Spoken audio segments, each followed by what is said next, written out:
नमस्कार. मी सर्वांचं स्वागत करतो हवामान अपडेट या आपल्या यूट्यूब चॅनलवरती. मी नेताय जाधव आणि आपण पाहणार आहोत 9 सप्टेंबरचा संपूर्ण महाराष्ट्र राज्याचा हवामानाचा अंदाज. सर्वप्रथम आज दिवसभराचा आपण विचार केला. आज दिवसभरात राज्यातील बहुतांश जिल्ह्यामध्ये वातावरण स्वच्छ कोरडं पाहायला मिळेल. कोकणाचा संपूर्ण भाग असेल, याचबरोबर खानदेचा बहुतांश भाग असेल, पश्चिम महाराष्ट्राचा मराठवाड्याचा काय भाग असेल आणि विदर्भाचा जो पश्चिम भाग असेल, या भागामध्ये आज वातावरण स्वच्छ पाहायला मिळेल. काही ठिकाणी ढगांची निर्मिती झाली व हलक्या मध्यम स्वरूपाचा काही वेळापुरता राज्यात आज पाऊस पाहायला मिळाला. याचबरोबर बंगालच्या उपसागरात जे डिप्रेशन झालं होतं, हे डिप्रेशन पुढे सरकत गुजरातचे उत्तर भाग असेल आणि राजस्थानचा दक्षिण भाग असेल, या भागामध्ये सध्या स्थित होतं. याचं रूपांतर आता डीप डिप्रेशनमध्ये सध्या झालेलं पाहायला मिळतं आहे आणि हे डीप डिप्रेशन सध्या पाकिस्तानमध्ये पोचलं आहे. याचबरोबर या डीप डिप्रेशनचा सध्या प्रभाव आहे हा एकदम कमी झाला आहे. या प्रभावामुळेही गुजरातचा जो उत्तरचा भाग असेल, या भागामध्ये हलक्या काही ठिकाणी जोरदार स्वरूपात पाऊस पाहायला मिळेल. मात्र याचा आता राज्यामध्ये कोणताही प्रभाव आपल्याला पाहायला मिळणार नाही. सध्या स्थितीला जर पाहिलं, सध्याची लेटेस्ट आलेल्या इमेजनुसार जर पाहिलं की राजस्थानचा जो उत्तर भाग असेल, याचबरोबर पंजाबचा दक्षिण भाग असेल, या भागामध्ये कोणतंही स्वरूपात पाऊस पाहायला मिळत नाही. असं वातावरण निर्मिती झाले की मान्सून हा तिथून माघारी निघालेला आहे. काही मान्सूनची माघारीची जी डेट असते, परतीचा पाऊस असतो, तो मान्सून हा जवळपास 17 सप्टेंबरपासून मिळत असतो. सध्या वातावरण त्या ठिकाणी असं तयार झालं. मात्र परतीचा पाऊस असेल, त्याची जी क्रायटेरिया आहे तो जवळपास कंटिन्यू 5 दिवस त्या ठिकाणी कोणताही पाऊस पाहायला मिळत नाही. याचबरोबर वाऱ्याची आर्द्रता असते, त्याच्यामध्ये ही कमतरता असते. याचबरोबर पश्चिमी वारा असेल, त्या ठिकाणी पोहोचणं गरजेचं असतं. या क्रायटेरियानंतर IMD डिक्लेअर करते की मान्सून हा विड्रॉ होतं. सध्या स्थितीला जर पाहिली, एकामागून एक अशी कमी दाबाचे क्षेत्र बंगालच्या उपसागरात तयार होण्याची ही दाट शक्यता आहे. म्हणजेच येणाऱ्या 2 ते 3 दिवसात बंगालच्या उपसागरामध्ये अजून एक कमी दाबाच्या क्षेत्राची निर्मिती होणार आहे. या कमी दाबाच्या क्षेत्राच्या प्रभावामुळे ही उत्तर प्रदेश असेल, मध्य प्रदेश असेल, राज्याचा बहुतांश भाग असेल, याचबरोबर बिहार, झारखंड, ओडिशा असेल, या भागामध्ये पाऊस अजून तरी आपल्याला पाहायला मिळण्याची दाट शक्यता आहे. मात्र जो पश्चिमी भाग असेल, त्या पश्चिमी भागामध्ये पावसाचं प्रमाण हे कमी होणार. राज्यामध्ये जर विचार केला, राज्यामध्येही कोकण असेल, मुंबई असेल, याचबरोबर खानदेचा बहुतांश भाग असेल, या भागामध्ये पावसाचं वातावरण कमी झालं आहे. पाऊस आता त्या ठिकाणी जवळपास येणाऱ्या काही दिवस विश्रांती घेण्याची दाट शक्यता आहे. मात्र राज्याचा इतरत्र भागात जर पाहिलं, त्या ठिकाणी वाळवाचा पाऊस म्हणजे विजा कडकडासहित पावसाची दाट शक्यता आहे. तसेच वातावरण आता हळूहळू निर्माण होण्याची दाट शक्यता. सर्वप्रथम लेटेस्ट सॅटेलाइट इमेजनुसार पाहिलं, राज्याचा आज रात्रीचा जर विचार जर केला, आज रात्री गडचिरोली असेल, याचबरोबर चंद्रपूरचा उत्तर भाग असेल, भंडारा गोंदियाचा दक्षिण भाग असेल, या भागामध्ये हलक्या मध्यम स्वरूपाचा पाऊस पाहायला मिळतो. तसेच यवतमाळचा जो उत्तरेचा भाग असेल, याही ठिकाणी 1-2 ठिकाणी हलक्या मध्यम स्वरूपाचा पाऊस पाहायला मिळणार आहे.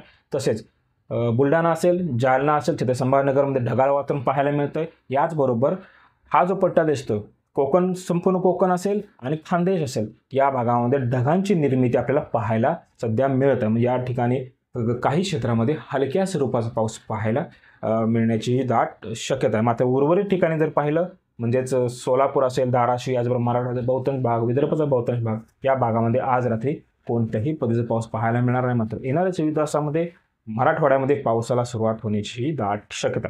सर्वप्रथम येणाऱ्या 24 तासात राज्याचा विचार जर केला, सर्वप्रथम मराठवाड्याकडून जर आपण पाहिलं तर मराठवाड्यात धाराशिवचं कळंब असेल, भूम असेल, पारंड असेल, या भागामध्ये हलक्या मध्यम स्वरूपी काही ठिकाणी जोरदार स्वरूपात पाऊस पाहायला मिळू शकतो काही वेळापुरता. याचबरोबर लातूरचं पाहिलं, उदगीर, अहमदपूर, लातूर, याही ठिकाणी आपल्याला हलक्या मध्यम स्वरूपाचा पाऊस पाहायला मिळण्याची दाट शक्यता आहे. याचबरोबर नांदेडचा उत्तर भाग असेल, भोकर, हदगाव, तसेच हिंगोली, परभणी, जालना दक्षिण आणि छत्रपती संभाजीनगरचा पूर्व भाग असेल, या भागामध्येही ढगाळ वातावरण व तुरळक स्वरूपाचा पाऊस त्या ठिकाणी आपल्याला पाहायला मिळणार आहे. मात्र हा पाऊस असेल सार्वत्रिक स्वरूपाचा नसेल, ढगांची निर्मिती तयार होईल व विजेच्या कडकडाचा पाऊस आपल्याला पाहायला मिळणार आहे. याचबरोबर विदर्भाचा जर विचार केला, विदर्भाचा पश्चिम भाग असेल, म्हणजे बुलढाण्याचा जो सिंदखेड राजा असेल, लोणार असेल, चिखलीचा काय भाग असेल, या भागामध्ये हलक्या मध्यम स्वरूपी काही ठिकाणी जोरदार स्वरूपाचा पाऊस आपल्याला पाहायला मिळण्याची ही दाट शक्यता आहे. अकोला असेल, वाशिम असेल, याचबरोबर यवतमाळचा जो पश्चिम भाग असेल, या भागामध्ये मात्र ड्राय वेदर राहू शकतं. तसेच अमरावतीचा चिखलदरा, चांदूरबाजार, मोर्शी, वरुड, या भागामध्ये आपल्याला कदाचित हलक्या स्वरूपाचा पाऊस पाहायला मिळण्याची दाट शक्यता येणाऱ्या 24 तासामध्ये. याचबरोबर यवतमाळचा जो पूर्व भाग असेल, कळंब, राळेगाव, वणी, पांढरकवडा, तसेच उमरखेड असेल, याही ठिकाणी आपल्याला हलक्या स्वरूपाचा पाऊस पाहायला मिळण्याची दाट शक्यता आहे. तसेच वर्धा संपूर्ण जिल्हा असेल आणि नागपूरचा कटोल, हिंगणा, नागपूर, उमरखेड आणि भिवापूर या पट्ट्यामध्ये हलक्या मध्यम सरी. तसेच उत्तरेचा भाग जर पाहिला पारशिवनी, रामटेक, सावनेर याही ठिकाणी आपल्याला हलक्या मध्यम स्वरूपाचा पाऊस पाहायला मिळेल. नागपूरच्या इतरत्र तालुक्याचं जर पाहिलं त्या ठिकाणी आपल्याला ढगाळ वातावरण पाहायला मिळणार आहे व काही ठिकाणी तुरळक स्वरूपाचा पाऊस पाहायला मिळू शकतो. तसेच चंद्रपूरचं पाहिलं, चंद्रपूरचं शिंदेवाडे असेल, मूल असेल, गोडपिंपरी असेल, नागपेठ, ब्रह्मपूर या ठिकाणी मात्र 1 ते 2 ठिकाणी मुसळधार पद्धतीचा पाऊस काही वेळापुरता पाहायला मिळणार आहे. लाईटनिंग थंडरस्टॉर्मची ऍक्टिव्हिटी त्या ठिकाणी पाहायला मिळेल. त्याचबरोबर इतरत्र भागाचा जर विचार केला, आजूबाजूच्या परिसरात जर पाहिलं भद्रावती, चिमूर, नागपेठ, राजूरा या ठिकाणी हलक्या मध्यम स्वरूपाचा पाऊस, गडचिरोलीचा संपूर्ण जिल्हा असेल आणि भंडारा गोंदियाचा संपूर्ण जिल्हा असेल या ठिकाणीही मध्यम स्वरूपाचा पाऊस आपल्याला येणाऱ्या 24 तासांमध्ये पाहायला मिळणार. आज रात्रीही त्या ठिकाणी पावसाची दाट शक्यता. याचबरोबर खांडेचा जर विचार केला, खांडेचा संपूर्ण विभाग असेल, जळगाव, धुळे, नंदुरबार, नाशिक या चारही जिल्ह्यामध्ये ड्राय वेदर राहण्याची दाट शक्यता आहे. कोकणाचा जर विचार केला, कोकणाचं मुंबई असेल, ठाणे, पालघर, कल्याण याचबरोबर रायगड असेल, रत्नागिरी आणि सिंधुदुर्ग म्हणजे संपूर्ण हा पट्टा असेल. या संपूर्ण पट्ट्यामध्ये पावसाचं प्रमाण अत्यंत कमी होणार आहे. काही ठिकाणी ढगाळ वातावरण राहील, काही ठिकाणी तुरळक स्वरूपाचा पाऊस पाहायला मिळू शकतो. याचबरोबर पश्चिम महाराष्ट्राचा विचार केला, पश्चिम महाराष्ट्राचा सोलापूरचं, दक्षिण सोलापूर असेल, उत्तर सोलापूर असेल, अक्कलकोट, मंगळवेढा, सोलापूर, सांगोला, पंढरपूरचा दक्षिण भाग असेल, मोहोळ, बार्शी या ठिकाणी हलक्या मध्यम स्वरूपाचा पाऊस पाहायला मिळेल. याही ठिकाणी विजेचा कडकडाटासह पावसाची शक्यता अधिक आहे.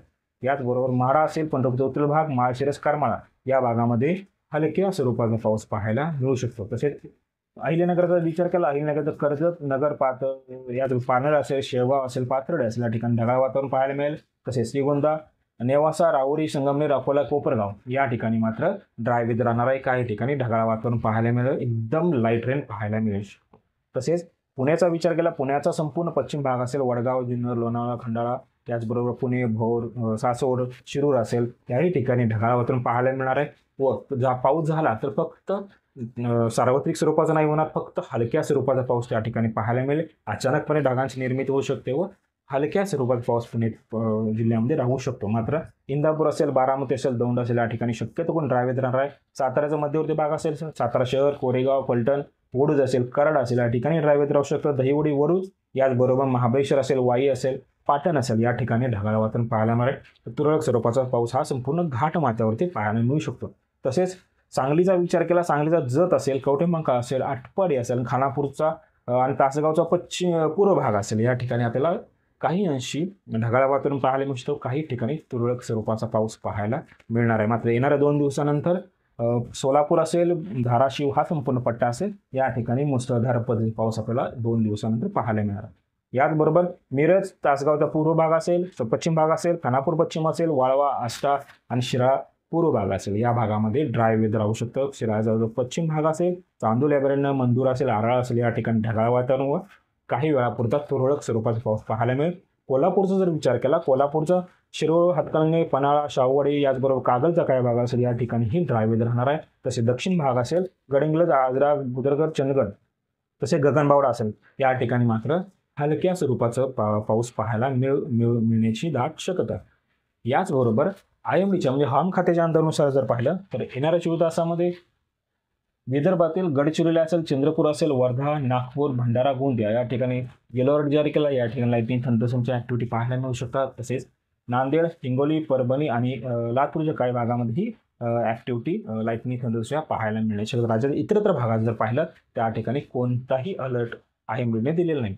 हे होतं येणाऱ्या 24 तासात राज्याचं हवामान अपडेट. जर आता आपण हवामान अपडेट या YouTube चॅनल सबस्क्राईब जर केलं नसेल कृपया सबस्क्राईब करा, बेल नक्की करा.